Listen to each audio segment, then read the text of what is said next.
خطیب کو رعبدار ہونا چاہیے۔ اس بات کو بھی اسلام نے تسلیم کیا، ایکسپٹ کیا ہے، مانا ہے اور لیا ہے ان چیزوں کو، کیونکہ زمانے جاہلیت کے جو خطیب ہوا کرتے تھے، کیونکہ عرب کی گھٹی میں تھی خطابت اور شاعری، ہر گھر میں شاعر ہوتا تھا اور ہر خطیب ایک پریوار میں ایک خطیب ضرور ہوتا تھا، ان کی ضرورت تھی۔ وہ ڈاک استعمال نہیں کرتے تھے، وہ زیادہ خط نہیں لکھا کرتے تھے، اتنے زیادہ پڑھے لکھے نہیں تھے۔ کسی بادشاہ کو میسج دینا ہو، کسی اور ملک سے بات کرنی ہو، کسی قبیلے سے بات کرنی ہو، اپنے خطیب کو استعمال کرتے تھے، اپنے خطیب کو قاصد بنا کے بھیجتے تھے، وہ عوام کی بات کو ان کے سامنے اچھی طرح رکھ دیتا تھا۔ تو خطابت ان کی گھٹی میں تھی۔ عرب نبی پاک صلی اللہ علیہ وسلم نے ایسے معاشرے میں پرورش پائی ہے کہ چاروں طرف خطابت ہی خطابت تھی۔ نبی پاک صلی اللہ علیہ وسلم کے داداؤں میں ایک نام آتا ہے کعب بن لؤی، بہت بڑے خطیب تھے عرب کے، اور حضرت ابو طالب جو نبی پاک صلی اللہ علیہ وسلم کے چچا ہیں، اگرچہ ایمان نہیں لائے لیکن کتنے بڑے خطیب تھے۔ جب حضرت خدیجہ رضی اللہ تعالیٰ کی شادی ہوئی حضرت محمد مصطفیٰ صلی اللہ علیہ وسلم سے، تو خطبہ کس نے پڑھا؟ ابو طالب نے۔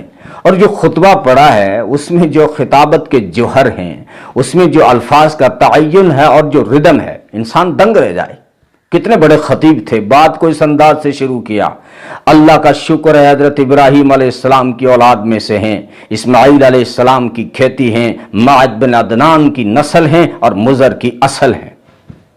الفاظ کا تعین جو ہوتا ہے، تو میں کہہ رہا تھا رعبدار خطیب ہونا چاہیے۔ اس بات کو اسلام نے مانا ہے، تسلیم کیا ہے اور ان چیزوں کو لیا ہے۔ جیسے عرب کے جو خطیب ہوتے تھے، وہ جب خطاب فرمایا کرتے تھے کسی بلند جگہ پہ کھڑے ہو کے کرتے تھے، یا تو پہاڑ پہ چڑھ جاتے یا کسی بڑی چٹان پہ چڑھ جاتے۔ اگر کوئی اونچی چیز نہ ہوتی تو اپنے اونٹ پہ چڑھ کے خطاب دیتے تھے، اور پھر جب خطاب کرتے تھے تو ہاتھ میں تلوار رکھتے تھے یا نیزہ رکھتے تھے یا عصا رکھتے تھے، لاٹھی رکھتے تھے، اور رعبدار خطاب کرتے تھے۔ اس بات کو اسلام نے لیا۔ اس لیے مسجدوں میں جو ہے ممبروں کا بننا اسی لیے ہوا کہ خطیب اونچی جگہ کھڑا ہو، اور ان کی جو ادا تھی ہاتھ میں تلوار لے کے، نیزہ لے کے، عصا لے کے گفتگو کرنا، اس بات کو بھی اسلام نے لیا ہے۔ ہاتھ میں عصا لے کر جمعہ کا خطبہ دینا مسنون ہے اسلام میں۔